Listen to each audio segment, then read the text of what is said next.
नमस्कार. श्री स्वामी समर्थ सर्वांना. तिळगुळ घ्या, गोड गोड बोला. मकर संक्रांतीच्या हार्दिक शुभेच्छा. आपल्या यूट्यूब परिवारातील प्रत्येक सदस्याला माझ्याकडून शुभेच्छा.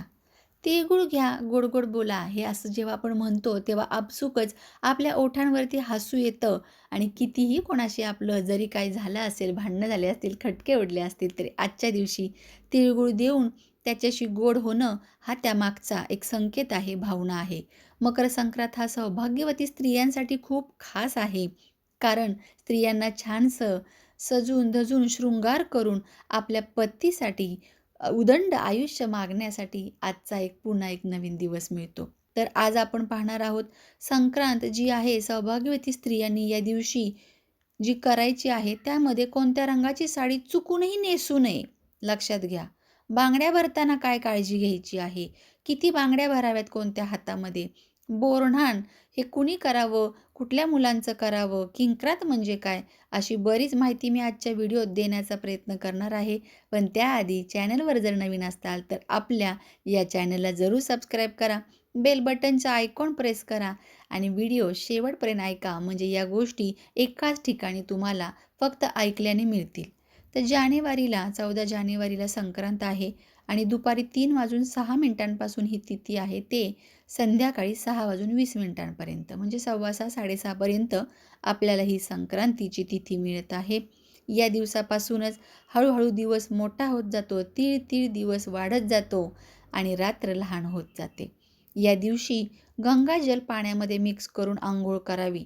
अंघोळीच्या पूर्वी पाण्यामध्ये हर हर गंगे म्हणत 2 थेंब तरी पाणी जे आहे गंगाजलाचं टाकून मग अंघोळ करावी.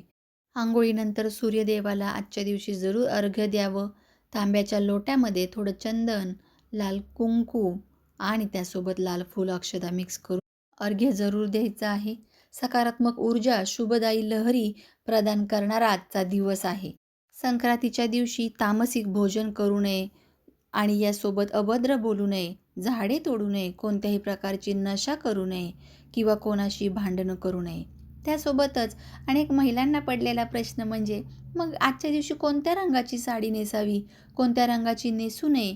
कारण आपल्या धर्मामध्ये प्रत्येक रंगाचं असं वेगळं महत्त्व आहे. प्रत्येक रंग प्रत्येक ग्रहाला दर्शवतो. प्रत्येक ग्रह आपल्या जो पत्रिकेत आहे, आपल्या या शरीरामध्ये प्रत्येक लहरी ज्या आहेत, त्या शुभ अशुभ रंगाने आपल्याला सकारात्मकता किंवा नकारात्मकता देतात.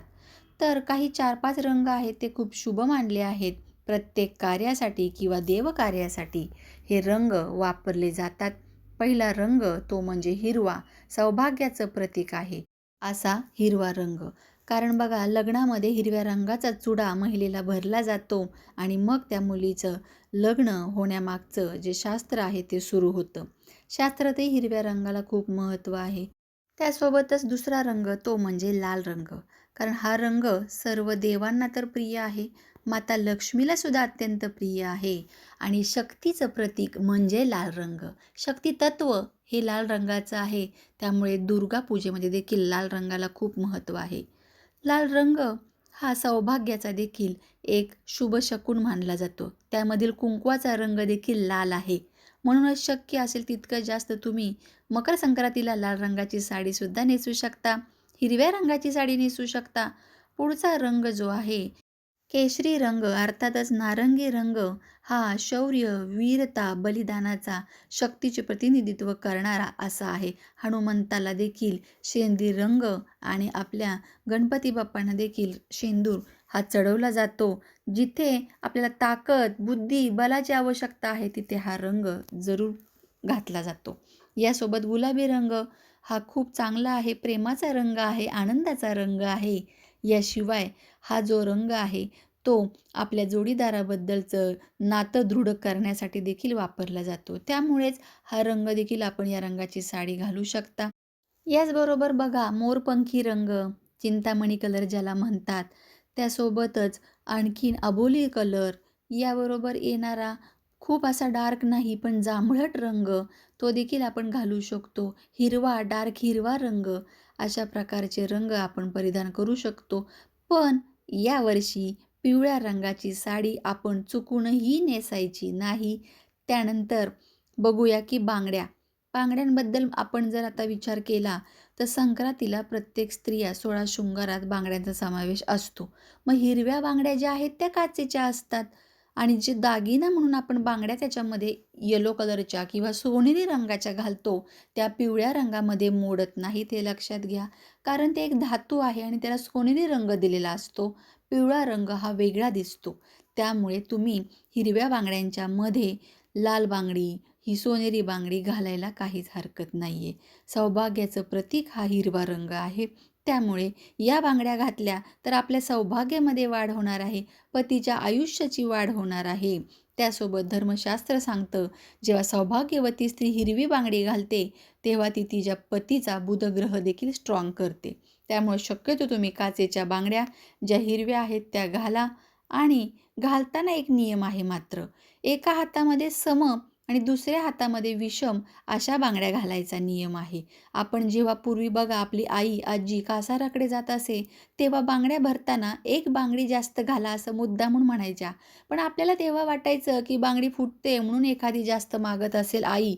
पण नाही, डाव्या हातामध्ये एक बांगडी एक्स्ट्रा आणि उजव्या हातामध्ये एक बांगडी कमी असं घातलं जातं.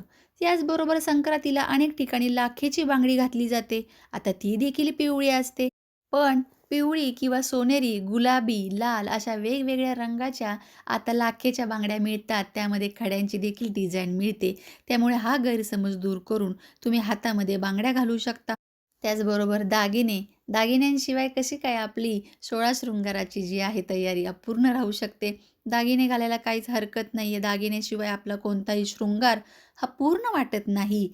तर यावेळेस पिवळ्या रंगाचे दागिने हे पिवळ्या रंगाचे नसतातच मुळी, तर ते सोनेरी रंगाचे असतात. चमकणारा सोनेरी रंग असा आहे त्याचा अर्थ. मग हे दागिने घालावे का असा प्रश्न अनेक जणींना पडतो. अनेक जणी कमेंटमध्ये विचारतात, तर जरूर बिनधास्त तुम्ही घाला. सोन्याचे दागिने तुम्ही घालू शकता. आता हळदी-कुंकाचा सण, मग हळद वापरायची की नाही? तर हळद जरूर वापरली जाते. हळद ही गुरुग्रहाशी रिप्रेझेंट आहे. हळकुंड आणि ती बनते. पण मध्ये पिवळ्या रंगाची साडी, पिवळी फुलं फक्त वर्ज्य करा. संक्रांतीने यावेळेस वासाकरता जाईचं फूल घेतलेलं आहे. तर जाईच्या फुलांचा गजरा यावेळेस घालू नका.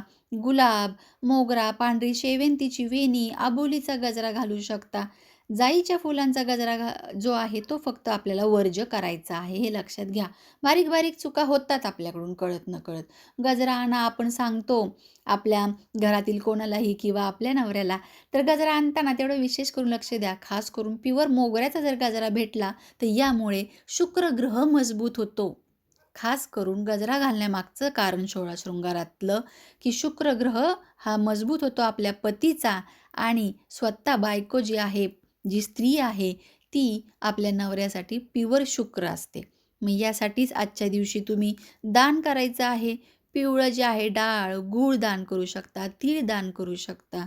त्याचबरोबर आपल्याला अनेक कपडे जे आहेत ते दान करता येतात गरजू लोकांना. थंडी बाहेर आहे तर त्यासाठी गरम जे आहेत स्वेटर, जर्किंग किंवा जे कंबल असतात ते दान करू शकतो आपण. याचबरोबर संक्रांतीने दुसऱ्या दिवशी म्हणजे किंक्रातीला किंक्रासुराला ठार केले होते आणि लोकांना त्याच्या जाचातून वाचवले होते, सुखी केले होते. म्हणून मकर संक्रांतीच्या दुसऱ्या दिवशी किंक्रात साजरी केली जाते. हा करीदिन म्हणून देखील ओळखला जातो. शुभ कार्य या दिवशी केले जात नाही. या दिवशी हळदी-कुंकू समारंभ साजरा करू शकता. जरी संक्रांतीच्या दिवशी करता नाही आला तरी, असं शास्त्र सांगतं. या दिवशी मग आपण केर-कचरा काढण्यापूर्वी वेणी घालावी, शेणात हात घालू नये, केस देखील धुतले जात नाही आजच्या दिवशी. दुपारी हळदी-कुंकू करण्याची प्रथा आहे काही ठिकाणी किंक्रातीला, महाराष्ट्रामध्ये अनेक ठिकाणी. या दिवशी बेसनाचे धिरडे करून खाण्याची प्रथा आहे. तसेच किंक्रातीच्या दिवशी मात्र लांबचा प्रवास करू नये, कोणत्या चांगल्या कामाची सुरुवात करू नये, देवाची पूजा करू नये असं सांगितलं जातं. हे लक्षात ठेवा. घरामध्ये आजच्या दिवशी वादविवाद देखील करू नये. अशा प्रकारे हा होता डिटेल व्हिडिओ की काय करायचं आहे संक्रांतीच्या पूर्ण दिवसभर किंक्रातीला आणि कुठलं वस्त्र परिधान करायचं आहे त्याबद्दल. तर जास्तीत जास्त हा व्हिडिओ शेअर करा, आपल्या मैत्रिणींना सगळ्यांना पाठवा. पुन्हा भेटूया नवीन व्हिडिओमध्ये. तोपर्यंत श्री स्वामी समर्थ.